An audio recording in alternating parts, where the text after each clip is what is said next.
Good morning all. మనం previous unit 2లో thermodynamics గురించి డిస్కస్ చేసాం. ఈరోజు మనం కొత్త లెసన్ స్టార్ట్ చేయబోతున్నాం. అదే యూనిట్ 3. యూనిట్ 3 ఏంటంటే thermodynamic potentials and Maxwell equations. ఏంటి అసలు ఈ థెర్మోడైనమిక్ పొటెన్షియల్స్ అంటే ఏంటి, ఈ థెర్మోడైనమిక్స్ పొటెన్షియల్ అంటే ఏంటి, అలాగే వీటి నుండి మాక్స్వెల్ ఈక్వేషన్స్ని ఏ విధంగా డెరైవ్ చేస్తాం. అంటే ఓన్లీ 2 టాపిక్స్ అయితే కాదు, ఇంకా దీంట్లో ఈ యూనిట్లో మనకి కాంబినేషన్ ఆఫ్ టాపిక్స్గా జౌల్ కెల్విన్ ఎఫెక్ట్ కానీ ఇంకా చాలా టాపిక్స్ ఉన్నాయి. వాటి గురించి కూడా డిస్కస్ చేద్దాం. అయితే ఇందులో నుండి వచ్చేటటువంటి మెయిన్ ఎస్ఐ క్వశ్చన్ ఏంటంటే thermodynamics potentials and Maxwell equations. రెండింటి కాంబినేషన్ మనకి పబ్లిక్ ఎగ్జామ్లో ఎస్ఐ క్వశ్చన్ అడుగుతున్నారు. కాబట్టి చాలా చాలా ఇంపార్టెంట్ లెక్చర్ ఇది. ఓకే, అసలు ముందు థెర్మోడైనమిక్ పొటెన్షియల్స్ అంటే ఏంటి తెలుసుకుందాం. మనకి ప్రీవియస్ చాప్టర్లో మనం డిస్కస్ చేసినప్పుడు ఎప్పుడు కూడా మనం మాట్లాడినటువంటి టర్మ్స్ ఏంటి, pressure, temperature and volume. Okay, pressure, temperature and volume. మరి ఆఫ్టర్ ది యూనిట్ ఎండ్ అయ్యే టైంకి మనం ఇంకొక కొత్త టర్మ్ని కూడా డినోట్ చేసాం. దాన్ని ఏమన్నాం మనం, ఎంట్రోపీ.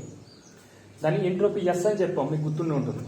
ఓకే, మరి ఈ 4 టర్మ్స్ ఏవైతే ఉన్నాయో ఈ 4 టర్మ్స్ ని కూడా ఏమంటామంటే మనం స్టేట్ వేరియబుల్స్ ఆఫ్ థెర్మోడైనమిక్స్ అని చెప్తాం. థెర్మోడైనమిక్స్ యొక్క స్టేట్ వేరియబుల్స్ అని చెప్తాం. అంటే ఈ 4ని ఉపయోగించి మనం థెర్మోడైనమిక్స్ యొక్క ప్రాపర్టీస్ వేటినైనా సరే చెప్పొచ్చు. అందువల్ల వీటిని ఏమంటామా, స్టేట్ వేరియబుల్స్ అని అంటాం, ఆర్ థెర్మోడైనమిక్ వేరియబుల్స్ అని చెప్పేసి చెప్తాం. ఓకే, ఈ 4 టర్మ్స్ కూడా బేసిక్ టర్మ్స్ అన్నమాట. అయితే వీటికి సంబంధించినటువంటి రిలేషన్స్ కూడా మనం ప్రీవియస్గా మనం డిస్కస్ చేసినవి. అంటే థెర్మోడైనమిక్ ఫస్ట్ లా కానీ థెర్మోడైనమిక్ సంబంధించినటువంటి సెకండ్ లా కానీ మనం చెప్పుకున్నాం. ఒకసారి వాటిని కూడా రివ్యూ చేద్దాం. ఎందుకంటే వీటిని ఉపయోగించే మనం థెర్మోడైనమిక్ పొటెన్షియల్స్ ని చెప్తాం. ఏంటంటే ఇక్కడ నేమ్ ఇట్ సెల్ఫ్ మీరు అబ్జర్వ్ చేస్తే థెర్మోడైనమిక్ పొటెన్షియల్స్ అంటే పొటెన్షియల్స్ అన్న టర్మ్ చూసినప్పుడే మీకు ఒక విషయం అర్థం కావాలి, అవి ఎనర్జీకి సంబంధించినటువంటి టర్మ్స్ అని. అంటే ఇక్కడ మనం డెరైవ్ చేయాల్సింది కూడా థెర్మోడైనమిక్స్ లో ఎనర్జీ టర్మ్స్ ని డెరైవ్ చేయాలి. ఏం చేయాలమ్మా, థెర్మోడైనమిక్స్ లో ఎనర్జీ టర్మ్స్ ని డెరైవ్ చేయాలి. ఆ టర్మ్స్ ని వేటిని ఉపయోగించి డెరైవ్ చేస్తాం, బేసిక్ వేరియబుల్స్ ని ఉపయోగించి డెరైవ్ చేస్తాం. అంటే ఇక్కడ మనం ఆ బేసిక్ వేరియబుల్స్ ని ఉపయోగించి కొత్తగా మనం ఎనర్జీ టర్మ్స్ ని డెరైవ్ చేస్తాం. ఆ ఎనర్జీ టర్మ్స్ ని మనం ఏమంటాం అంటే థెర్మోడైనమిక్ పొటెన్షియల్స్ అంటారు. మరి ఈ ఎనర్జీ టర్మ్స్ ఎన్ని ఉంటాయి అంటే ఎనర్జీ టర్మ్స్ అనేవి మనకి ఇక్కడ 4 ఉంటాయి అమ్మా. ఆ 4 ఏంటంటే internal energy, Helmholtz free energy, అలాగే ఎంథాల్పీ, గిబ్స్ ఫంక్షన్ అని చెప్పేసి 4 మనకి ఫంక్షన్స్ అనేవి ఉన్నాయి. కొత్తగా ఎనర్జీ ఫంక్షన్స్ అనేవి వస్తాయి. ఈ 4 ఫంక్షన్స్ ని డెరైవ్ చేయాలి, అది మన టార్గెట్. మన పబ్లిక్ ఎగ్జామ్ లో ఏమని అడుగుతారంటే derive energy functions of a thermodynamic system అంటాడు. అంటే మనం ఓన్లీ ఎనర్జీకి సంబంధించినటువంటి 4 టర్మ్స్ ని డివైడ్ చేస్తే సరిపోతుంది. అలా కాకుండా ఎస్ఐ క్వశ్చన్ కి derive relations between thermodynamic variables in Maxwell equations అని చెప్పి అడుగుతుంటాడు. అంటే మాక్స్వెల్ ఈక్వేషన్స్ అడిగేటంటే మాత్రం మనం ఓన్లీ ఆ 4 ఫంక్షన్స్ ని డెరైవ్ చేస్తే కుదరదు. ఓకే, అప్పుడు మాక్స్వెల్ ఈక్వేషన్స్ వరకు కూడా ప్రూవ్ చేయాలి. అందువల్ల నేను ఏం చేస్తానంటే ప్రతి ఫంక్షన్ ని ఎలా డెరైవ్ చేయాలో చెప్తాను. ఇప్పుడు నేను డెరైవ్ చేసిన తర్వాత దాని నుండి మాక్స్వెల్ ఈక్వేషన్స్ ని ఏ విధంగా మనం ప్రూవ్ చేయాలన్నది కూడా చెప్తాను. అయితే ఈ రోజు వరకు ఏంటి, నేను 2 ఫంక్షన్స్ వరకు నేను ప్రూవ్ చేస్తాను. నెక్స్ట్ క్లాస్ లో మనం మిగిలిన 2 ఫంక్షన్స్ ని ప్రూవ్ చేద్దాం. ఓకే, ముందు ఈ వేరియబుల్స్, స్టేట్ వేరియబుల్స్ ఏవైతే ఉన్నాయో ఏంటవి, ప్రెజర్, టెంపరేచర్, వాల్యూమ్, అలాగే ఎంట్రోపీ. ఓకే, వీటి గురించి మనం తెలుసు కాబట్టి దీనికంటే ముందుగా మనం ఇంకొక విషయాన్ని కూడా తెలుసుకోవాలి. మీకు తెలిసిందే, ఒకసారి నేను రివీల్ చేస్తున్నాను. థెర్మోడైనమిక్స్ ఫస్ట్ లా ఏం చెప్తుంది మీకు, dq equal to du plus dw అని చెప్తుంది. dq ఈక్వల్ టు ఏమని చెప్తున్నామా, du plus dw. Already previous గా కూడా నేను దీన్ని ఎక్స్ప్లెయిన్ చేశాను మీకు. ఓకే, మరి అలాగే థెర్మోడైనమిక్స్ సెకండ్ లా ఏం చెప్తుంది మీకు, థెర్మోడైనమిక్ సెకండ్ లా దేని గురించి చెప్తుందంటే ఎంట్రోపీ గురించి చెప్తుంది. దేని గురించి చెప్తున్నామా, ఎంట్రోపీ గురించి చెప్తున్నాం. మనం ఆల్రెడీ ఎంట్రోపీని ఎస్ తో డినోట్ చేస్తామని అక్కడ డిస్కస్ చేసాం మనం. మరి ఎంట్రోపీకి అలాగే దాంతో పాటుగా హీట్ కి మధ్య ఉన్నటువంటి రిలేషన్ ఏం చెప్పాం, Q/T అని చెప్పాం కదా. దాన్ని మనం ds ఈక్వల్ టు dQ/T అని చెప్పి దాని నుండి dQ ఈక్వల్ టు TdS అని కూడా మనం చెప్పాం. గుర్తుందా మీకు? ఓకే, ఇది ఫస్ట్ థెర్మోడైనమిక్స్ ఫస్ట్ లా, ఇదేమో సెకండ్ లా. అంటే నేను ఓన్లీ ఈక్వేషన్స్ వరకు నేను చెప్తున్నాను దీని డైరెక్ట్. అంటే ప్రీవియస్ గా దీని డిస్కషన్ జరిగింది మనకి. ఓకే, అలాగే వర్క్ అంటే ఏం చెప్పొచ్చు అని చెప్పుకున్నాం మనం. వర్క్ అంటే PdV అని చెప్పాం. గుర్తుందా మీకు? ప్రెజర్ కి వాల్యూమ్ కి మధ్య గ్రాఫ్ వేసి నేను అప్పుడు ఎక్స్ప్లెయిన్ చేశాను. నేను అక్కడ ఏం చెప్పామమ్మా, డీడబ్ల్యూ ఈక్వల్ టు ఏమని ప్రూవ్ చేసాం మనం, పీడీవీ అని చెప్పేసి చెప్పుకున్నాం. ఓకే, ఈ టర్మ్స్ మొత్తం మీద ఇందులో యూజ్ చేసేది ఏంటంటే, నేను ఒక థెర్మోడైనమిక్స్ ఫస్ట్ లాను ఒక దాన్ని యూజ్ చేస్తాను, అలాగే థెర్మోడైనమిక్స్ సెకండ్ లాని DQ equal to TDS form లో యూజ్ చేస్తాను. కాబట్టి రెండు ఈక్వేషన్స్ అయితే మీకు తెలిసి ఉండాలి. అలాగే డీడబ్ల్యూ ఈక్వల్ టు పీడీవీ అని కూడా మనం ప్రీవియస్ చాప్టర్ లో నేర్చుకున్నాం. అంటే మీకు గుర్తుండాల్సినటువంటి పాయింట్స్ ఏంటంటే, ఇది ఒకటి, ఇది, ఇది, ఈ మూడు మనకి గుర్తుండాలి. గుర్తుంటే కనుక అప్పుడు మనం దీన్ని ఈజీగా డెరైవ్ చేయగలుగుతాం. ఓకేనమ్మా. ఇప్పుడు మన టార్గెట్ ఏంటి అసలు, thermodynamic potentials. Okay, thermodynamics potentials ఉపయోగించి మనం మాక్స్వెల్స్ లాస్ ని ఏ విధంగా ప్రూవ్ చేస్తాం అన్నది ఒకసారి చూద్దాం. ఓకే, ఇప్పుడు థెర్మోడైనమిక్ పొటెన్షియల్స్ గురించి నేను చెప్తున్నా. ఈ పక్కన ఏంటంటే జస్ట్ థెర్మోడైనమిక్స్ ఫస్ట్ లా, థెర్మోడైనమిక్స్ సెకండ్ లా రాసాను. అంటే మనం యూజ్ చేస్తాం కాబట్టి మీరు వెంటనే ఐడెంటిఫై చేయడానికి ఉంటుందని. మరి thermodynamic potentials or energy functions, ఆ ఎనర్జీ ఫంక్షన్స్ ఏంటన్నది ఒకసారి చూద్దాం. Energy functions. Okay, energy functions లో ఫస్ట్ ఫంక్షన్ వచ్చేసి internal energy. Internal energy. Internal energy గురించి మనం ప్రీవియస్ గా కూడా మనకి డిస్కషన్ జరిగింది. ఎక్కడంటే థెర్మోడైనమిక్స్ ఫస్ట్ లా చెప్పినప్పుడు, అప్పుడు డియూని ఏం చెప్పాం అక్కడ మనం, చేంజ్ ఇన్ ఇంటర్నల్ ఎనర్జీ అని చెప్పాం. అంటే యూ అంటే ఏంటమ్మా, ఇంటర్నల్ ఎనర్జీ. అంటే ఇంటర్నల్ ఎనర్జీ దేంతో డినోట్ చేస్తారు, యూతో డినోట్ చేస్తారు. అలాగే నెక్స్ట్ ఫంక్షన్ వచ్చి హెల్మ్హోల్ట్జ్ ఫంక్షన్. రెండో ఫంక్షన్ ఏంటి,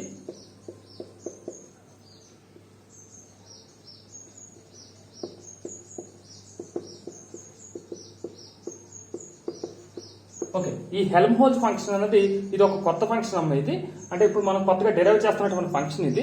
అందువల్ల ఏంటంటే ఈ హెల్మ్హోల్ట్జ్ ఫంక్షన్ ఎలా డెరైవ్ చేస్తారు ఏంటన్నది మనం చూద్దాం. దీన్ని హెల్మ్హోల్ట్జ్ ఫంక్షన్ ఎప్పుడు కూడా దేంతో డినోట్ చేస్తారంటే ఎఫ్ తో డినోట్ చేస్తారు. హెల్మ్హోల్ట్జ్ ఫంక్షన్ దేంతో డినోట్ చేస్తాం, ఎఫ్ తో డినోట్ చేస్తాం. నెక్స్ట్ థర్డ్ ఫంక్షన్ వచ్చేసి ఎంథాల్పీ.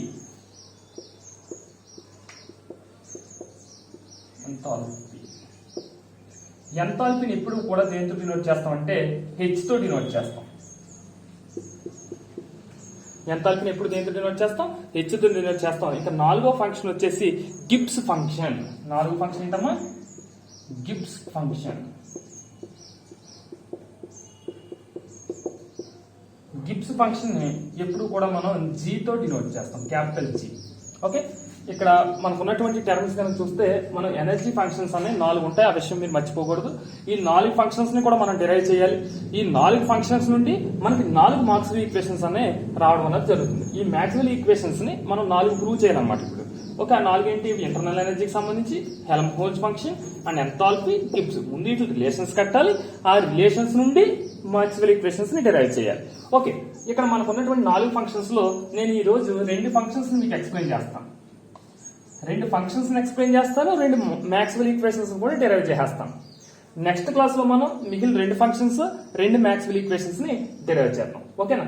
ఇప్పుడు మనకి ఇందులో ఫస్ట్ టర్మ్ ఏంటి, ఇప్పుడు ఏం డిరైవ్ చేయాలి మనం, ఇంటర్నల్ ఎనర్జీని డిరైవ్ చేయాలి. మరి ఇంటర్నల్ ఎనర్జీ గురించి ఇప్పుడు చూద్దాం. ఓకే, అందులో ఫస్ట్ వన్ ఇంటర్నల్ ఎనర్జీ.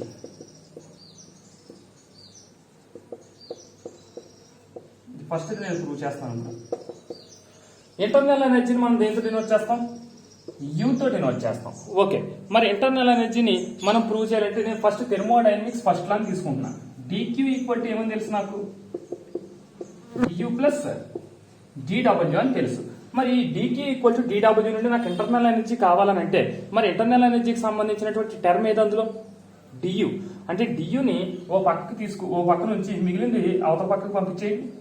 అప్పుడు డియు ఈక్వల్ టు ఏమవుతుంది, డిడబ్ల్యూ ఇది అవతల పక్కకు పంపితే డిక్యూ మైనస్ డిడబ్ల్యూ. ఓకే, మరి ఇది డైరెక్ట్ ఎలా ఉంటాయి కనుక నేను మ్యాక్స్వెల్ ఈక్వేషన్స్ ని ప్రూవ్ చేయలేను. అందువల్ల ఏం చేస్తున్నానంటే డిక్యూ టర్మ్ డిడబ్ల్యూ టర్మ్ ని పుట్ చేస్తున్నాను. By thermodynamic second law DQ equal to ఏమని తెలుసు నాకు, టీడీఎస్ అని తెలుసు. అంటే డియు ఈక్వల్ టు ఏమవుతుందమ్మా, టీడీఎస్ మైనస్ డిడబ్ల్యూ అంటే పీడీవి. డిడబ్ల్యూ అంటే ఏంటమ్మా, పీడీవి. కాబట్టి డిడబ్ల్యూ ప్లేస్ లో పీడీవి అని రాస్తున్నాను. మీరు ఇక్కడ గమనిస్తే టీడీఎస్ మైనస్ పీడీవి వచ్చింది కదమ్మా, దీన్నే మనం ఇంటర్నల్ ఎనర్జీ ఈక్వేషన్ అంటారు. దీన్నే మనం ఇంటర్నల్ ఎనర్జీ ఈక్వేషన్ అంటాం. మనం పబ్లిక్ పాయింట్ ఆఫ్ వ్యూలో చూసినప్పుడు what is the relation between thermodynamics first law and second లా అని కూడా అడగచ్చు. థెర్మోడైనమిక్ ఫస్ట్ లా కి సెకండ్ లా కి రిలేషన్ ఏంటని అడిగినా సరే మనం ఇదే ప్రూవ్ చేయాలి. ఎందుకంటే థెర్మోడైనమిక్స్ ఫస్ట్ లా కి సంబంధించినటువంటి ఈక్వేషన్ ఇది. మరి టీడీఎస్ వాల్యూ ఇందులో ఇన్సర్ట్ అయింది చూడండి. అంటే ఇది థెర్మోడైనమిక్స్ సంబంధించినటువంటి ఫస్ట్ లా అండ్ సెకండ్ లా యొక్క రిలేషన్ గా కూడా చెప్పొచ్చు. ఓన్లీ మిమ్మల్ని ఇంటర్నల్ ఎనర్జీ అంటే ఏంటని అడిగినా సరే మీరు ఇదే ప్రూవ్ చేయాలి. ఓకే, ఇది మనకి ఇంటర్నల్ ఎనర్జీకి సంబంధించినటువంటి ఈక్వేషన్. దీని నుండి మనం ఏం చేయాలంటే మాక్స్వెల్స్ ఫస్ట్ లా ని ప్రూవ్ చేయాలి. మీరు ఒక క్వశ్చన్ గుర్తుంచుకోండి. ఫస్ట్ నేను ఇంటర్నల్ ఎనర్జీలో ఏ విధంగా అయితే మాక్స్వెల్ ఫస్ట్ లా ని ప్రూవ్ చేస్తున్నానో మిగిలిన అన్నింటిలోనూ కూడా సేమ్ ప్రాసెస్ నేను ఫాలో అవుతాను. అందువల్ల ఫస్ట్ ఇక్కడ చేస్తున్నప్పుడు జాగ్రత్తగా కాన్సన్ట్రేట్ చేయండి. ఈ ప్రాసెస్ ఏదైతే ఉందో ఇదే ప్రాసెస్ మిగిలిన మూడింటికి కూడా అప్లికబుల్. ఓకే, ఇప్పుడు నేను ఏం చేస్తున్నానంటే ఈ టోటల్ ఈక్వేషన్ ఎప్పుడైనా సరే ఇటువంటి ఈక్వేషన్ ప్రతిదానికి ఇటువంటి ఈక్వేషన్ వస్తుంది, ప్రతిదానికి కూడా ఇదే ప్రాసెస్. ఓకే, ఇక్కడ మీరు గమనిస్తే కనుక మీకు ఇక్కడ డిఎస్ ఒకటి కనిపిస్తుంది, డివి ఒకటి కనిపిస్తుంది. కానీ మనం మాక్స్వెల్ ఈక్వేషన్ డిరైవ్ చేసేటప్పుడు ఏదో ఒక టర్మ్ మాత్రమే ఉండాలి, మిగిలిన టర్మ్ ఉండకూడదు. అందువల్ల ఏం చేస్తామంటే దీన్ని 2 పార్ట్స్ కింద డివైడ్ చేస్తాం. ఒకటి ఏంటంటే ఎంట్రోపీ వాల్యూ, ఎస్ అంటే ఎంట్రోపీ అని చెప్పుకున్నాం కదా మనం. మరి ఈ ఎంట్రోపీ వాల్యూ కాన్స్టెంట్ గా ఉన్నప్పుడు వాల్యూమ్ కి సంబంధించి ఫైండ్ అవుట్ చేస్తాం. అలాగే వాల్యూమ్ వాల్యూ కాన్స్టెంట్ గా ఉన్నప్పుడు ఎంట్రోపీ వాల్యూ ఫైండ్ అవుట్ చేస్తాం. అందువల్ల ఈ ఈక్వేషన్ నేను ఏం చేస్తానంటే దీన్ని డిఫరెన్షియేట్ చేస్తాను. ఏం చేస్తానమ్మా? డిఫరెన్షియేట్ చేస్తాను. సపోజ్ నువ్వు ఎంట్రోపీతో డిఫరెన్షియేట్ చేస్తున్నావు అంటే ఏది కాన్స్టెంట్? వాల్యూమ్ ని కాన్స్టెంట్ గా తీసుకోవాలి. సపోజ్ నువ్వు వాల్యూమ్ తో కనుక డిఫరెన్షియేషన్ చేస్తుంటే ఏది కాన్స్టెంట్? ఎంట్రోపీని కాన్స్టెంట్ గా తీసుకోవాలి. ఫస్ట్ కేసులో నేను ఏం చేస్తున్నానంటే ఏం చేద్దాం, ఫస్ట్ వాల్యూమ్ చేద్దాం. ఓకే, వాల్యూమ్ ని కాన్స్టెంట్ గా తీసుకుంటున్నాను. అప్పుడు దేంతో డిఫరెన్షియేట్ చేయాలి? టోటల్ ఈక్వేషన్ ని ఎంట్రోపీతో డిఫరెన్షియేట్ చేయాలి. చూడండి, అంటే ఇక్కడ నేను ఏమంటున్నా, పార్షియల్ డిఫరెన్షియేషన్ చేయండి. Do U by do S ఏది కాన్స్టెంట్ గా తీసుకుంటున్నావు నువ్వు? ఫస్ట్ వాల్యూమ్ ని కాన్స్టెంట్ గా తీసుకుంటున్నావు. మరి వాల్యూమ్ కాన్స్టెంట్ గా తీసుకున్నప్పుడు దీన్ని డిఫరెన్షియేట్ చేస్తే ఇక్కడ దీన్ని డిఫరెన్షియేట్ చేస్తావు. ఈ పార్ట్ వాల్యూ కాన్స్టెంట్ అని అంటున్నావు కాబట్టి దాని వాల్యూ 0 అయిపోతుంది కదా నువ్వు డిఫరెన్షియేట్ చేసినప్పుడు.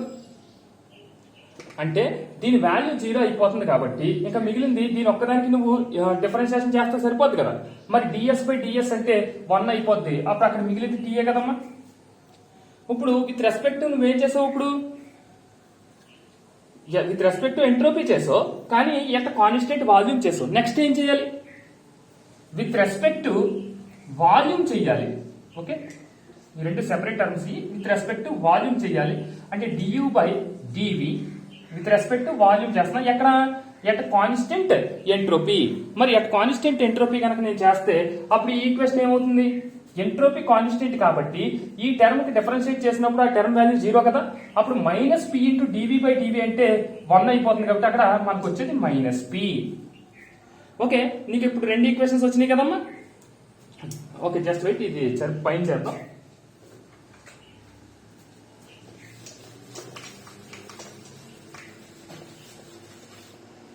ఓకే, ఇప్పుడు చూడండి, మనకి ఈ రెండు ఈక్వేషన్స్ ని మనం డిరైవ్ చేస్తాం. ఏంటవి? Do U by do S at constant volume మనకు వచ్చిన టర్మ్ ఏంటి? T. Do U by do Y at constant entropy value వచ్చింది మనకి మైనస్ పి. అయితే ఈ ఈక్వేషన్ నేను ఏం చేస్తున్నానంటే ఈ రెండు ఈక్వేషన్స్ ని నేను ఈక్వల్ చేయాలి అనుకుంటున్నాను. ఎందుకంటే వీటి మధ్య రిలేషన్ చెప్పడమే నా టార్గెట్. మరి ఈ రెండు ఈక్వేషన్స్ ని కూడా నేను గనక ఈక్వల్ చేయాలని అంటే ఇక్కడ ఉన్న టర్మ్ వేరు, ఇక్కడ ఉన్న టర్మ్ వేరు, ఇక్కడ టర్మ్ వేరు, ఇక్కడ టర్మ్ వేరు. అంటే మనం ఈక్వల్ చేయాలంటే దీన్ని దేనితోనో మల్టిప్లై చేయాలి, దీన్ని కూడా సమ్ వాల్యూతో మల్టిప్లై చేయాలి. మల్టిప్లై చేసినప్పుడు మాత్రమే అక్కడ మనకి ఆ రెండు టర్మ్స్ ఈక్వల్ అవుతాయి. మరి ఎప్పుడు ఈక్వల్ అవుతాయి చూద్దాం. ఈ టర్మ్ తీసుకోండి. ఫస్ట్ ఈ టర్మ్ తీసుకోండి. Do U by do S at constant volume ఉంది. దీన్ని కనుక ఇక్కడ కాన్స్టెంట్ వాల్యూమ్ అంటాను కాబట్టి నేను దీన్ని డో బై డో వితో కనుక మనం డిఫరెన్షియేట్ చేసాం, మల్టిప్లై చేసాం అనుకుందాం. అలాగే ఈ టర్మ్ తీసుకోండి ఒకసారి. Do U by do B at constant entropy. ఇప్పుడు దీన్ని ఇక్కడ కాన్స్టెంట్ ఎంట్రోపీ ఉంది కాబట్టి దీన్ని డో బై డో ఎస్ తో కనుక డిఫరెన్షియేట్ చేసారా అనుకుందాం. మరి రెండు కూడా మల్టిప్లికేషన్స్ లో ఉండడం వల్ల ఈ రెండు వేరియబుల్స్ ని నువ్వు చేంజ్ చేసుకున్నా సరే ఎటువంటి రాంగ్ ఉండదు, అక్కడ ఎటువంటి తప్పు ఉండదు. అలాగే ఈ రెండింటిని చేంజ్ చేసినా సరే ఎటువంటి తప్పు ఉండదు. అంటే నువ్వు ఎంట్రోపీకి సంబంధించిన దాన్ని వాల్యూమ్ కి సంబంధించినటువంటి డిఫరెన్షియేషన్ తో, వాల్యూమ్ కి సంబంధించిన దాన్ని ఎంట్రోపీకి సంబంధించినటువంటి డిఫరెన్షియేషన్ తో మల్టిప్లై చేయడం ద్వారా రెండు వాల్యూస్ ఏమవుతాయి? ఈక్వల్ అవుతాయి. అందువల్ల నువ్వేం చెప్పొచ్చు, ఈ రెండు వాల్యూస్ ని ఈక్వల్ అని చెప్పొచ్చు. ఓకే, అంటే మీరు ఒక విషయం గుర్తుంచుకోండి, మనకి ఇలాగా ఒక ఈక్వేషన్ వచ్చిన తర్వాత దాన్ని ఏం చేయాలి, ఇక్కడ రైట్ సైడ్ ఉన్న టర్మ్స్ లో ఇక్కడ నువ్వు ఎస్ ఒకటి ఉంటుంది, వి ఒకటి ఉంది ఇక్కడ మనకి. అలాగే డిఫరెంట్ టర్మ్స్ ఉండొచ్చు, ఈవెన్ టీ ఉండొచ్చు, వి ఉండొచ్చు, ఏదైనా ఉండొచ్చు. మీరు ప్రాసెస్ జాగ్రత్తగా గమనించాలి. యువతల పక్కన ఇక్కడ ఎస్ వి ఉంది కదా, ఫస్ట్ ఒక దాన్ని కాన్స్టెంట్ గా తీసుకోవాలి. ఇక్కడ ఏం తీసుకున్నాను నేను, విని కాన్స్టెంట్ గా తీసుకున్నాను, ఎస్ కి డిఫరెన్షియేషన్ చేసుకుని వెళ్ళిపోయాను. నెక్స్ట్ ఎస్ ని కాన్స్టెంట్ తీసుకున్నాను, వికి డిఫరెన్షియేషన్ చేసుకుని వెళ్ళాను. ఆ విధంగా మనం ఒక దాన్ని కాన్స్టెంట్ గా తీసుకుని రెండు ఈక్వేషన్స్ డిరైవ్ చేయాలి. తర్వాత మనం ఈ విధంగా మల్టిప్లై చేసుకోవాలి. ఓకే, మీకు అర్థమైందని అనుకుంటున్నాను నేను. ఇక్కడ ఎస్ ఉంటే వీతో చేస్తారు, ఇక్కడ వి ఉంటే ఎస్ తో చేస్తారు. అలాగే టీఎస్ ఉంది అనుకుందాం, టీ అండ్ ఎస్ చేంజ్ అవుతాయి అంతే, ప్రాబ్లం ఏమి ఉండదు. సేమ్ ప్రాసెస్ మనం ఫాలో అవ్వాలి ప్రతి ఈక్వేషన్ కూడా. ఇప్పుడు మనం ఫస్ట్ ఈక్వేషన్ మాత్రమే డెరైవ్ చేస్తాం, జాగ్రత్తగా గమనించాలి. నెక్స్ట్ చూడండి, ఇప్పుడు దీని నుండి do U by do S at constant volume అంటే ఆన్సర్ ఎంత, టీ. కాబట్టి ఇది ఏమవుతుంది, do T by do B. ఓకేనా, ఇక్కడ చూడండి, మరి వాల్యూమ్ కి సంబంధించినటువంటి టర్మ్ ని మీరు రాసేసారు అంటే ఆ కాన్స్టెంట్ కి సంబంధించిన టర్మ్ పైకి వచ్చేసింది.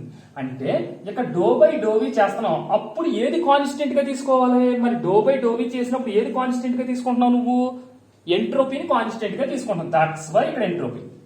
అలాగే ఈ టర్మ్ చూడండి, do by do S do U by do V at S, do U by do V at S అంటే ఆన్సర్ ఎంత, minus P. That's why minus do P by do yes.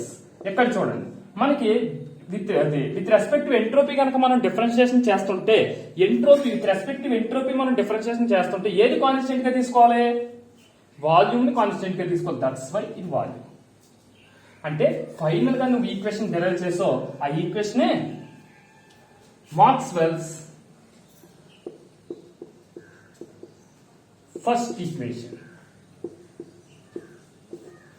ఈ equation ఏంటంటే Maxwell's first equation. Same ఇదే process లో మనం మిగిలిన 3 equations కూడా derive చేయాలి. నేను అగైన్ ఇంకొక ఈక్వేషన్ కూడా ప్రూవ్ చేస్తాను నేను, అదే హెల్మ్హోల్ట్జ్ ఫంక్షన్. హెల్మ్హోల్ట్జ్ ఫంక్షన్ కూడా ప్రూవ్ చేసిన తర్వాత మిగిలిన 2 ఈక్వేషన్ నెక్స్ట్ క్లాస్ లో మనం నేర్చుకుందాం. మీకు అర్థమైందని అనుకుంటున్నా. ఫస్ట్ ఏం చేయాలి, మనం ఈక్వేషన్ డెరైవ్ చేయాలి. ఈక్వేషన్ డెరైవ్ చేసిన తర్వాత ఇక్కడ ఉన్నటువంటి వాల్యూస్ బట్టి దాన్ని డిఫరెన్షియేట్ చేయాలి. ఒక వేరియబుల్ ఎప్పుడు కాన్స్టెంట్ తీసుకోవాలి. అలా రెండు చేసిన తర్వాత రెండింటిని ఈక్వల్ చేయడం కోసం ఆపోజిట్ వాల్యూస్ తో మనం ఆపోజిట్ ఫంక్షన్స్ తో మనం డిఫరెన్షియేట్ చేస్తాం. ఆ రెండు కూడా ఈక్వల్ అవుతాయి. ఓకే, ఇదే ప్రాసెస్ ని ప్రతి స్టెప్ లోనూ కూడా ఫాలో అవుతాం మనం నెక్స్ట్ 3 వేరియబుల్స్ కి కూడా. Okay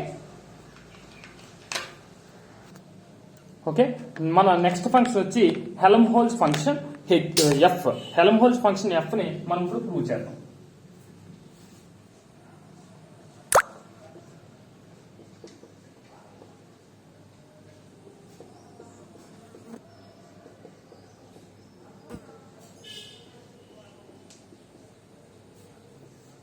Helmholtz function F.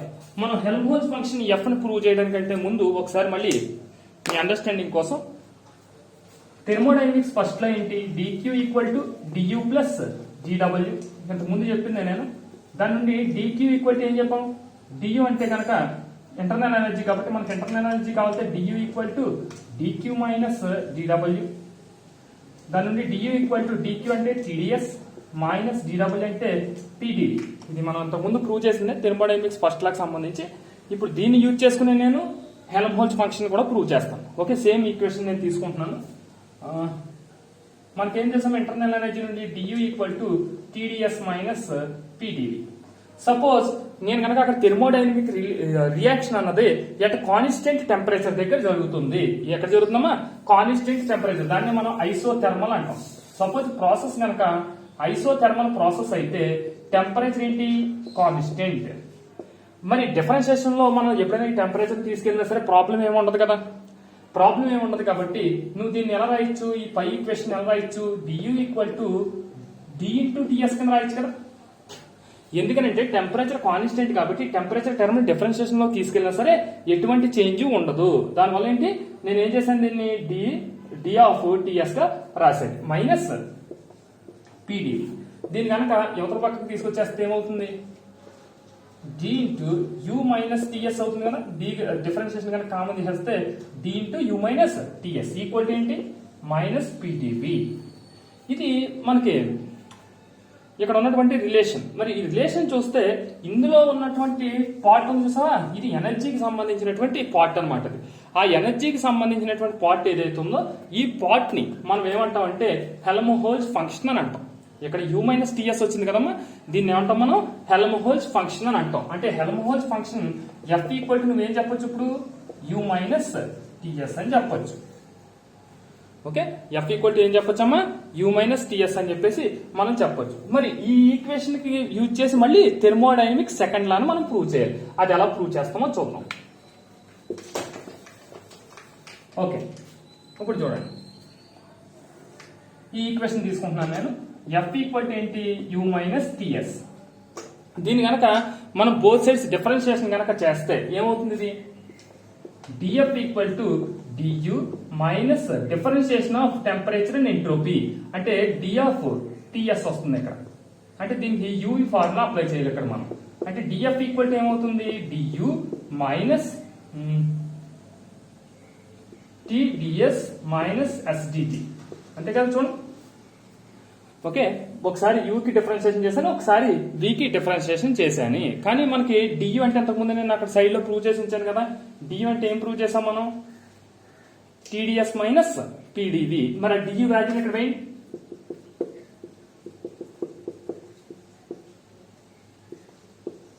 TdS minus PdV minus TdS minus SDT. ఇక్కడ చూడండి, ఇది TdS ఇది TdS, ప్లస్ మైనస్ క్యాన్సిల్. అప్పుడు మనకు వచ్చినటువంటి వాల్యూ ఏంటి, dF equal to minus PdV minus SDT. మనకు వచ్చిన ఈక్వేషన్ ఇది. అంటే మనకి డిఫరెన్షియల్ ఫామ్ లోకి మార్చేసాను నేను దాన్ని. ఎందుకంటే మనం మాక్స్వెల్ ఈక్వేషన్స్ కనుక ప్రూవ్ చేయాలంటే ఆ ఈక్వేషన్ ఎందులో ఉండాలి, మనకి డిఫరెన్షియల్ ఫామ్ లో ఉండాలన్నమాట. కాబట్టి ఇది డిఫరెన్షియల్ ఫామ్ లోకి మార్చేసాను. దీని నుండి మీరు ఆలోచించండి, మనం మాక్స్వెల్ ఈక్వేషన్స్ ఎలా డెరైవ్ చేయగలుగుతాం. ఇక్కడ నీకు రెండు టర్మ్స్ కనిపిస్తుంది నీకు. రైట్ సైడ్ ఏంటి, వాల్యూమ్ కి సంబంధించిన డిఫరెన్షియేషన్ టర్మ్, రెండోది టెంపరేచర్ కి సంబంధించిన డిఫరెన్షియేషన్ టర్మ్. ఒకసారి ఏం చేయాలి, వాల్యూమ్ కి సంబంధించిన దాన్ని కాన్స్టెంట్ గా తీసుకోవాలి, ఒకసారి టెంపరేచర్ కి సంబంధించిన దాన్ని కాన్స్టెంట్ గా తీసుకోవాలి. తీసుకుని మనం డిఫరెన్షియేట్ చేయడమే. డిఫరెన్షియేట్ చేస్తే వచ్చే ఆన్సర్ని బట్టి మళ్ళీ రిలేషన్ డెవలప్ చేస్తాం. అది ఎలా డెవలప్ చేస్తామో ఇప్పుడు చూద్దాం. ఓకేనా, ఇప్పుడు మనకి ఉన్నటువంటి ఈక్వేషన్ ఏంటంటే dF equal to minus PdV minus SDT. ఇప్పుడు దీన్ని మనం డిఫరెన్షియేట్ చేయాలనుకుంటున్నాను నేను. ఫస్ట్ ఏం చేస్తానంటే విత్ రెస్పెక్ట్ టు వాల్యూమ్ చేద్దాం, టైం కాన్స్టెంట్ గా తీసుకుంటున్నాను, సారీ టెంపరేచర్ కాన్స్టెంట్ గా తీసుకుంటున్నాను. అప్పుడు ఏమవుతుంది, dF by dV at constant temperature. అంటే టెంపరేచర్ కాన్స్టెంట్ కాబట్టి ఈ టర్మ్ ఎలాగా 0 అయిపోతుంది. అప్పుడు దీనికి డిఫరెన్షియేషన్ చేస్తే ఏమవుతుంది, మైనస్ P అవుతుంది, ఎందుకంటే విత్ రెస్పెక్ట్ టు dV చేస్తున్నాం కాబట్టి. ఓకే, మన సాధారణంగా అయితే పార్షియల్ డిఫరెన్షియేషన్ తీసుకుంటాం ఇది మనం. That's by do F by do V. Next అలాగే విత్ రెస్పెక్ట్ టు టెంపరేచర్ కనుక చేస్తే do F by do T. ఇప్పుడు ఎక్కడ చేయాలి, అట్ కాన్స్టెంట్ వాల్యూమ్ చేస్తే కనుక ఈ టర్మ్ ఎలాగా 0 అయిపోతుంది, దీని డిఫరెన్షియేషన్ వాల్యూ మైనసెస్ కదా. కానీ ఈ రెండింటికి మధ్య మనం రిలేషన్ కనుక డెవలప్ చేయాలంటే రెండు కూడా డిఫరెంట్ టర్మ్స్ కాబట్టి ఎలా చేయగలమా, అప్పుడు వెంటనే ఏం చేయాలి, ప్రీవియస్ ప్రాసెస్ ఏంటి, మనకి ఇక్కడ V ఉంది కాబట్టి T తో డిఫరెన్షియేషన్ చేయాలి. అంటే ఏంటి, do by do T do F by do V at temperature T, constant temperature T. ఇది ఒక టర్మ్. దీన్ని ఏం చేయాలి,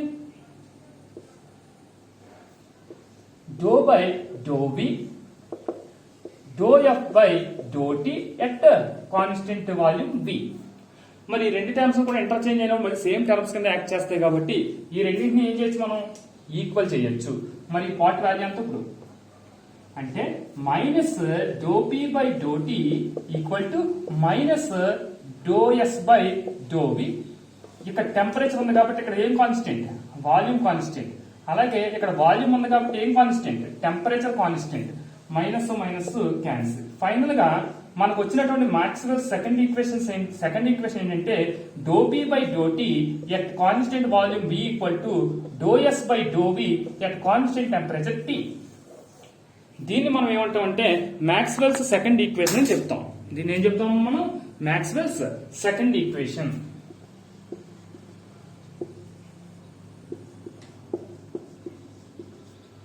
ఓకే, ఇది మాక్స్వెల్ సెకండ్ ఈక్వేషన్. ఇంకా మనం థర్డ్ ఈక్వేషన్ ని ఫోర్త్ ఈక్వేషన్ ని కూడా ప్రూవ్ చేయాలి. అది కొద్దిగా డిఫరెంట్ ప్రాసెస్, అది ఫోర్త్ ఈక్వేషన్ ప్రూవ్ చేయడం అది.